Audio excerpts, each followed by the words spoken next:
Hello മക്കളെ, നിങ്ങളുടെ ലൈഫിൽ ഒരുപാട് തീരുമാനങ്ങൾ എടുത്തതിൽ ഏറ്റവും പ്രധാനപ്പെട്ട ഒരു തീരുമാനമായിരിക്കും നിങ്ങളുടെ കരിയർ എന്ന് പറഞ്ഞത്. തീർച്ചയായിട്ടും ആ കരിയർ നിങ്ങളിപ്പോൾ സ്വപ്നം കാണുന്നത് വലിയ രൂപത്തിലായിരിക്കും, അങ്ങനെ തന്നെ വേണം. അപ്പോൾ അതിന് നല്ല നല്ല ക്യാമ്പസിൽ നമ്മൾ കിട്ടുക എന്നുള്ളത് തീർച്ചയായിട്ടും നമുക്ക് അറിയേണ്ട കാര്യമാണല്ലോ അല്ലേ.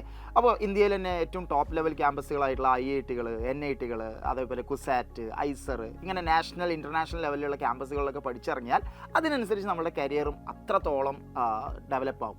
അപ്പോൾ സ്വാഭാവികമായിട്ടും ഈ ഒരു രീതിയിലേക്കൊക്കെ നമുക്ക് എത്തണമെങ്കിൽ JEE പോലെയുള്ള, NEET പോലെയുള്ള ടോപ്പ് ലെവൽ എക്സാമുകൾ, നിങ്ങൾ അറിഞ്ഞതും അറിയാത്തതുമായ ഒരുപാട് എക്സാമുകളുണ്ട്. ആ എക്സാമുകൾ എഴുതുക എന്നുള്ളതാണ്. അപ്പോൾ അതിന് വേണ്ടിയിട്ട് നിങ്ങൾ ചെയ്യേണ്ട കാര്യം എന്താ? ക്ലാസ് 11, ക്ലാസ് 12 നമ്മൾ സയൻസ് എടുത്തുകൊണ്ട് ആ സയൻസ് എടുത്തിട്ട് നല്ല പ്രോപ്പറായി പഠിച്ചുകൊണ്ട് പിന്നീട് എൻട്രൻസ് എഴുതുക എന്നുള്ളതാണ്. എന്നാൽ പല കുട്ടികളും ഈ +1, +2 അല്ലെങ്കിൽ ക്ലാസ് 11, ക്ലാസ് 12 കഴിഞ്ഞതിന് ശേഷമാണ് ഇതിനെപ്പറ്റിയൊക്കെ ചിന്തിക്കുക. അത് ശരിക്കും നല്ലൊരു പ്ലാൻ അല്ല. നിങ്ങൾ 10ാം ക്ലാസ് കഴിഞ്ഞ ഉടനെ നല്ല അടിപൊളിയായിട്ട് പഠിച്ചു കഴിഞ്ഞാൽ നിങ്ങൾ ക്ലാസ് 12 കഴിയുമ്പോൾ തന്നെ ഇങ്ങനെയുള്ള എക്സാം ക്രാക്ക് ചെയ്യാനായിട്ട് സാധിക്കും.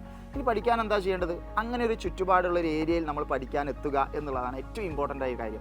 പഠിപ്പിക്കുന്ന നിങ്ങളുടെ ഗൈഡ് ചെയ്യുന്ന ടീച്ചേഴ്സ് അത്രയും എക്സ്പീരിയൻസ്ഡ് ആവുക എന്നുള്ളത് കൂടി ഒരു ഇമ്പോർട്ടൻ്റ് ആയിട്ടുള്ള കാര്യമാണ്. സോ സൈലം അതിന് തയ്യാറാണ്. സൈലത്തിൻ്റെ നമ്മളുടെ ഇൻ്റഗ്രേറ്റഡ് സ്കൂളുകളൊക്കെ അത്യധികം ഈ ഒരു കഴിഞ്ഞ വർഷങ്ങളിലൊക്കെ അത്രയധികം റിസൾട്ട് ഉണ്ടാക്കിയിട്ടുണ്ട്. അതിന് തെളിവുകൾ ഇഷ്ടം പോലെ നിങ്ങളുടെ സീനിയേഴ്സ് നമുക്കുണ്ട് ഇവിടെ. അപ്പോൾ ഈ വരുന്ന ജനുവരി 18-ാം തീയതി നിങ്ങൾക്കൊരു പക്ഷേ സൈലം സ്കൂളിൽ ഫ്രീ ആയി വരെ പഠിക്കാൻ ചാൻസ് കിട്ടുന്ന ഒരു നെക്സ്റ്റ് എക്സാം വരുന്നുണ്ട്. ചിലപ്പോൾ നിങ്ങൾക്ക് അറിയുന്ന കാര്യമായിരിക്കും. എന്തായാലും ഈ ജനുവരി 18-ാം തീയതി വരുന്ന നമ്മുടെ നെക്സ്റ്റ് എക്സാമിൽ കെമിസ്ട്രി ഒരു ഇമ്പോർട്ടൻറ്റ് വിഷയമാണ്. നിങ്ങൾ ഇനി മെഡിക്കൽ ഫീൽഡിലേക്ക് പോകുകയാണെങ്കിലും എഞ്ചിനീയറിംഗ് ഫീൽഡിലേക്ക് പോകുകയാണെങ്കിലും സയൻസ് എടുത്തോ കെമിസ്ട്രി നിർബന്ധമായിട്ടും ഏതൊരു എക്സാമിലും ഉണ്ടാവും. അപ്പോൾ ഈ നെക്സ്റ്റ് എക്സാമിൽ എന്തായിരിക്കും നമ്മുടെ കെമിസ്ട്രി സിലബസ് എന്ന് നമ്മൾ ജസ്റ്റ് ഒന്ന് പറയാം.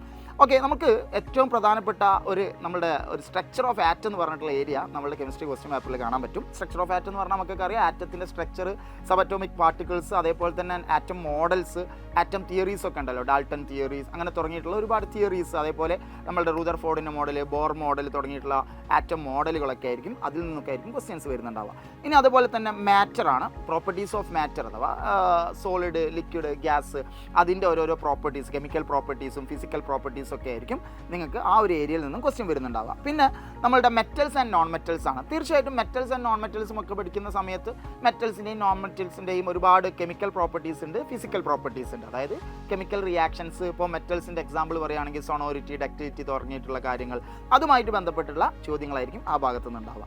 പിന്നെ മറ്റൊന്ന് റിഡോക്സ് റിയാക്ഷൻ ആണ്. നമുക്കൊക്കെ അറിയാം, ഓക്സിഡേഷൻ, റിഡക്ഷൻ, റിഡോക്സ് റിയാക്ഷൻ, ആ ഒരു ഏരിയയിൽ നിന്നുള്ള ചോദ്യങ്ങളും നിങ്ങൾക്ക് പ്രതീക്ഷിക്കാവുന്നതാണ്. ദെൻ കാർബൺ അയൺസ് കോമ്പൗണ്ട്സ് എന്ന് പറഞ്ഞിട്ടുള്ള നമ്മളൊരു മെഗാ ആയിട്ടുള്ളൊരു ചാപ്റ്റർ ഉണ്ട്. ആ ചാപ്റ്ററിൽ നിന്ന്, അതായത് ഓർഗാനിക് കെമിസ്ട്രിയിൽ നിന്നും നല്ല രീതിയിലുള്ള ക്വസ്റ്റ്യൻസ് പ്രതീക്ഷിക്കാം. ഒപ്പം പോളിമേഴ്സ്, അതേപോലെ തന്നെ പീരിയോഡിക് ക്ലാസിഫിക്കേഷൻ. അപ്പോൾ പോളിമേഴ്സ് എന്ന് പറയുമ്പോൾ നമുക്കൊക്കെ അറിയാം, അതൊരു ചെറിയ ഏരിയ ആണെങ്കിൽ കൂടി നല്ല നല്ല ചോദ്യങ്ങൾ നിങ്ങൾക്ക് പ്രതീക്ഷിക്കാം. പീരിയോഡിക് ക്ലാസിഫിക്കേഷൻ എന്ന് പറയുമ്പോൾ പീരിയോഡിക് ടേബിൾ, അതുമായിട്ടുള്ള ഓരോരോ കാലഘട്ടത്തിലുള്ള പീരിയോഡിക് ടേബിൾ, ഇപ്പോൾ ട്രയാഡ്സ്, അതേപോലെ തന്നെ ലോ ഓഫ് ഒക്ടേവ്, ഓക്കെ, പിന്നെ മെൻ്റലീവിൻ്റെ periodic table, modern periodic table, ഇതിൽ നിന്നുള്ളൊക്കെ ചോദ്യങ്ങൾ നിങ്ങൾക്ക് പ്രതീക്ഷിക്കാവുന്നതാണ്. പിന്നീട് വരുന്ന മറ്റൊരു പ്രധാന ടോപ്പിക്കാണ് മക്കളെ ആസിഡ് ബേസ് സാൾട്ട് എന്ന് പറഞ്ഞിട്ടുള്ളത്. അപ്പോൾ ആസിഡ് ബേസ് സാൾട്ട് മൂന്നെണ്ണത്തിൻ്റെയും കെമിക്കൽ പ്രോപ്പർട്ടീസ്, അതിൻ്റെ റിയാക്ഷൻ, ന്യൂട്രലൈസേഷൻ റിയാക്ഷൻ ഒക്കെ പഠിച്ചു വെക്കുക. ഇത്രയാണ് നമ്മളുടെ ഏരിയ ഉള്ളത്. അപ്പോൾ മക്കളെ, നല്ല പ്രോപ്പറായിട്ട് നിങ്ങൾ സ്റ്റഡി നടത്തി പോയാൽ തീർച്ചയായിട്ടും നിങ്ങൾക്ക് ഈ എക്സാമിന് നന്നായിട്ട് സ്കോർ ചെയ്യാൻ പറ്റും. ഒരു പക്ഷേ നിങ്ങളായിരിക്കും ഈ എക്സാമിൽ ഫസ്റ്റ് റാങ്ക് എങ്കിൽ തീർച്ചയായിട്ടും നിങ്ങൾക്ക്, ഞാൻ പറഞ്ഞു, 100% വരെ ഫീ നിങ്ങൾക്ക് ഡിഡക്റ്റ് ചെയ്തുകൊണ്ട് നമ്മളുടെ സൈലൻസ് സ്കൂളുകളിൽ പഠിക്കാം. സൈലൻസ് സ്കൂളിൻ്റെ പ്രത്യേകത പറഞ്ഞല്ലോ. തീർച്ചയായിട്ടും അതൊരു പക്ഷേ നിങ്ങൾ അവിടെ പഠിക്കുന്ന കുട്ടികളുണ്ടെങ്കിൽ ജസ്റ്റ് ഒന്ന് ചോദിക്കേണ്ട താമസം ഉണ്ടാവുള്ളൂ. അവിടുത്തെ എക്സ്പീരിയൻസ് അത്രക്കും കിടിലാണ്. ആ മക്കളെ, എത്രയും പെട്ടെന്ന് തന്നെ ഈ ഒരു QR നോക്കിയിട്ട് നിങ്ങൾ സ്കാൻ ചെയ്തുകൊണ്ട് നിങ്ങൾ രജിസ്റ്റർ ചെയ്യുക. എന്നിട്ട് ഈ എക്സാം നിങ്ങൾ എഴുതുക. നിങ്ങളുടെ അടുത്ത ലൊക്കാലിറ്റിയിൽ തന്നെ നമുക്ക് എക്സാം സെൻറ്റർ ഉണ്ടായിരിക്കും. അപ്പോൾ തീർച്ചയായിട്ടും മക്കളെ, എല്ലാവരും നല്ല രീതിയിൽ തന്നെ ഈ എക്സാമിന് വേണ്ടി പ്രിപ്പയർ ചെയ്തുകൊണ്ട് എഴുതുക. പ്രിപ്പയർ ചെയ്യാതെ എഴുതിയിട്ട് ഒരു കാര്യമില്ല. ഓക്കെ, അപ്പം നമുക്ക് എന്ത് ചെയ്യാം? നെക്സ്റ്റ് എക്സാം എഴുതാം, സൈലൻസ് സ്കൂളിൽ വന്ന് പഠിക്കാം, നമ്മുടെ കരിയറൊക്കെ അടിപൊളിയാക്കാം. Okay, set.